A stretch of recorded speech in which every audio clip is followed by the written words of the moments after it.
guys! Welcome back to my channel. Welcome back to my channel, guys.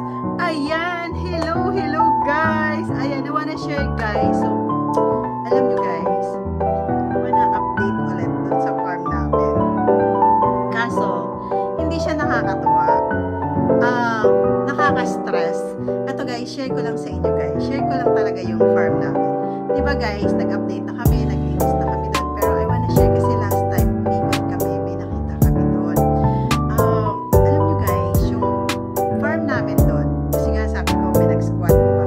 Doon sa portion, sa kabila. Pero before talaga, guys, scary talaga yun doon. Pero hindi ako nagpatalo doon. Kasi nga, alam mo yung sa'yo yun, pinaghihirapan mo yun. Pero ito, guys, sobrang nakaka-stress. Pakita ko sa inyo, ha, guys. Kasi ginawa pa nilang business yung farm namin doon. So, kawawa talaga yung mga tanim namin doon na nalandan, mga citrus, ganun. Kung makikita nyo, guys, yung bahay doon, hindi ko nag-aano papakita yung mga bahay kasi nga, before napakita ko na. Dati, hindi ko siya mapuntahan yung dalandan namin kasi pinaka-ano sila yung boundary na punta doon sa ano na yun.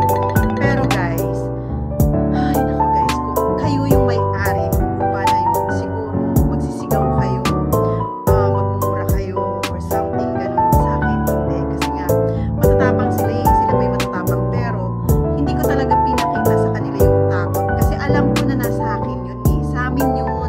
Pinaghirapan namin yun. Alam nyo, guys, ginawa nila. Before nga, may nagsasabong pa doon. May nagsasabong doon. Hindi nga lang namin nakunan talaga ng video. Sa picture. Ginawa nilang manuka. May manuka doon ng mga pangsabong. Pakita ko din sa inyo, guys, yung mga pansabong na manok nila. Tapos tinago nila doon sa pinakadulo. Yun ang pinaka-stress sa buhay ko.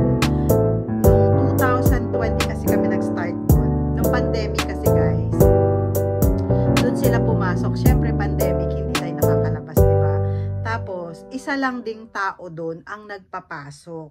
Siguro, guys, ang lalakas ng loob nila kasi siguro may kumakampi sa kanila doon. Pero hindi natin maano kasi piling, pero meron talaga kasi nga kung wala, hindi sila maglalakas loob doon na pumasok doon sa lupa namin kasi walang nakakapasok doon dahil nakabakod po talaga yun.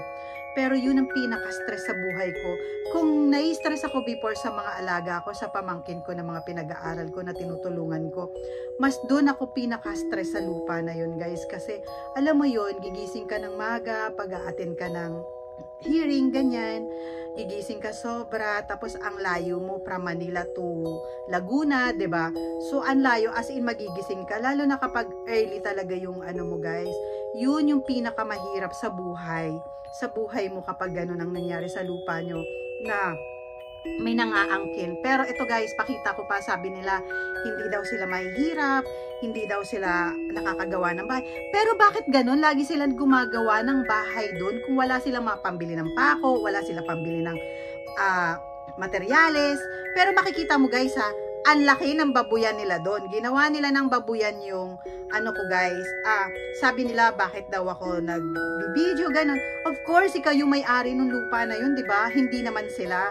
Sila talaga bawal kasi hindi sila yung may-ari eh. Kumbaga, pumasok lang sila doon, nag-squat sila doon, na hindi talaga sila nagpaalam. As in, may bakod yun, guys. May bakod yun doon na pinasok nila. As in, hindi naman nakatiwangwang yun. Kasi may mga tanim na citrus yun. Maraming tanim. Pero, pinakita ko na sa inyo, malaki na rin po yung pagbabago doon. Pero, pakita ko sa inyo yung babuyan nila, yung mga manok nila, tas yung bahay nila na nakasemento na. Kahit na nasa legal na kami, as in matitigas pa rin talagang ulo nila, as in gumagawa pa sila, like yung CR, kinontinue pa nila, ginawan pa nila ng semento, tapos alam mo yun, nasabing bawal na nga, pinagbawalan na talaga sila, pero alam mo ba yun, kapit pa rin talaga sila sa patalim, alam mo yun, ang hirap yung mga nag-i-squat, kasi nga, lagi nilang sinasabi, bakit ganon? Unfair, diba? Sinasabi nila, for mahirap, ganyan, mahirap sila, mahirap ka. Ako din, mahirap ako. Hindi naman ako mayaman eh. Kumbaga, pinaghirapan namin yung kung bakit din namin nabili yun, guys.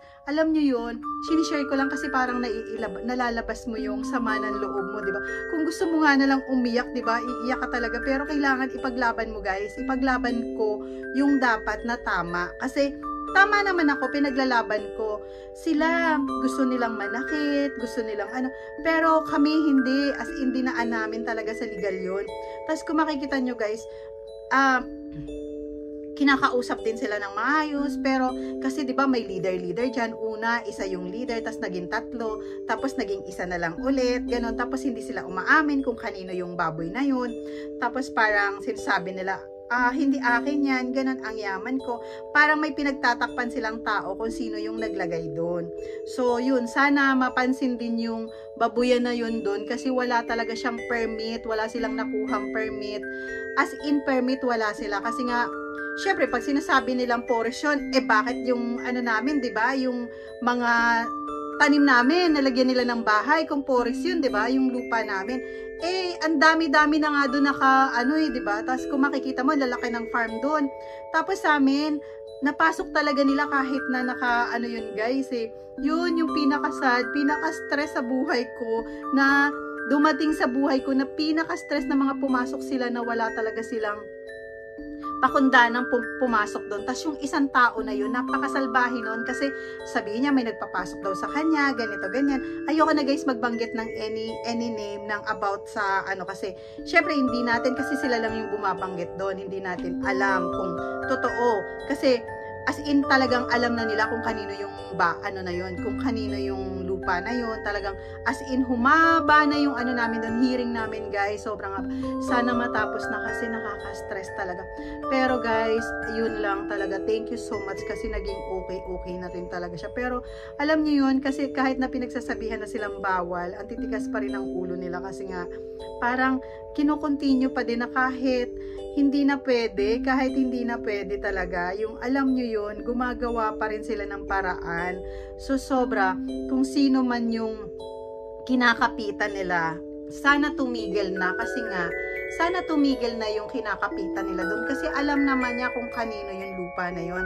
27 years to 28 years, ganun, doon na yung kuya ko, doon na talagang namatay yung kuya ko doon. So 27 years na yung namin, ayun, magto 28 years na. Tapos sobra, kung makita mo guys, as in yung puso mo, yung tanim mo, nakita mo doon sila nakabahay, doon talaga nila binahayan yung mga tanim namin.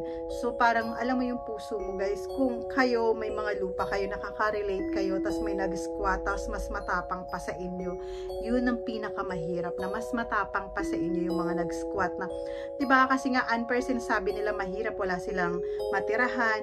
Bakit pumasok ka doon na alam mong may-ari yun? Bakit ganun, diba? Yung alam mo yung may-ari na yung lupa na yun, alam mong pinaghirapan yun, bakit ka mag-i-stay doon na hindi naman sa'yo? Yun lang guys yung masishare ko sa inyo. So napakahirap, yun po talaga yung stressful doon sa lupa namin, sa farm namin. Pero buti nga nalilinis na namin, kasi before sumisigaw pa yan sila guys, sumisigaw pa yan. Pero ngayon hindi na, kasi alam nilang bawal na talaga sila doon. So wait ko na lang po talaga yung doon. So yun lang guys yung masishare ko sa inyo, kasi nakita ko talaga parang alam mo yon, na ginawa nilang business yung lupa namin, na walang kahirap-hirap, na nakapasok sila doon na walang kahirap-hirap talaga guys. Yung parang gusto nilang kamkamin. Una nga sabi niya, hingi nila una 4 hectare. Wow! Grabe, di ba? 4 hectare. Parang Ayala, Alabang, 4 hectare kukunin mo, hihingiin mo lang, di ba? Parang gano'n, na wala kang kahirap-hirap, tapos biglang 2 hectare. 2 hectare, gano'n, di ba? Parang, wow, mas malaki pa sa di ba? Parang gano'n, hihingin sa'yo 4 hectare. Ano matitira sa'yo? Ano na lang? Yung parang katiting na lang, di ba? Parang gusto sakupin yun, di ba? Di ba gano'n guys? Parang gusto nila sakupin yun. Parang, wow, ikaw yung may-ari, parang ikaw matitira sa'yo, gano'n lang kailiit, tapos hingiin mo 4 hectare, di ba? Parang, wow, di ba? Parang may nagbibigay ba sa yung gano'n, di ba? Wala nga maibigay sa yung pag mga sa ibang government, di ba? 4 hectare, hingin mo talaga yon, di ba? Tapos pinaghirapan mo. Hay, nako guys, maluloka talaga ako. Sinishare ko lang to guys sa inyo, kasi nga balay mo yung mga may lupa diyan, nakaka-relate, di ba? Parang sobrang stress, hindi gano'n kasimple. Hindi gano'n kasimple na ipaglaban mo yung lupa mo. Sobrang hirap talaga, sobrang magastos lahat. alam mo yon, kaya siguro yung may-ari ng ibang lupa sobrang talagang nagagalit sila, kaya ganun nagagawa nila.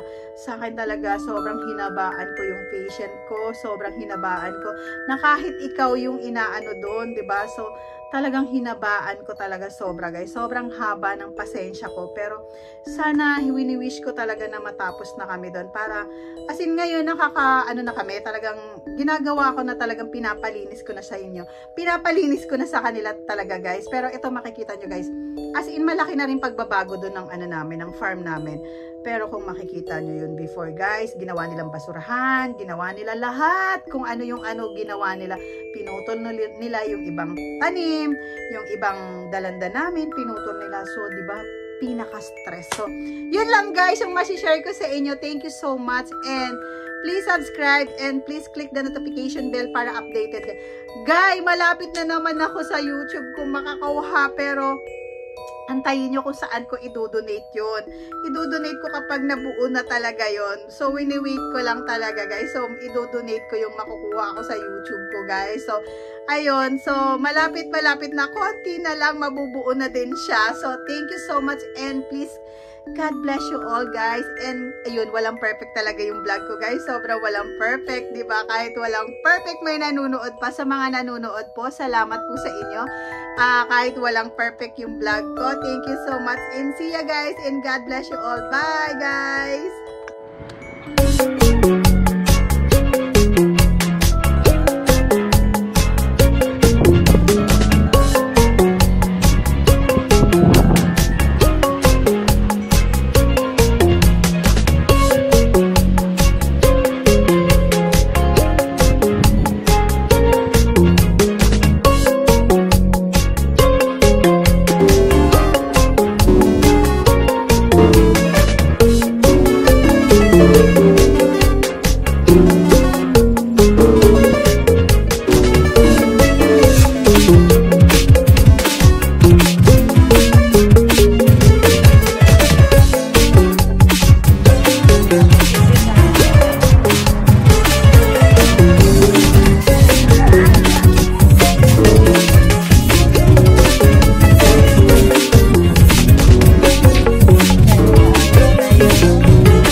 Sarap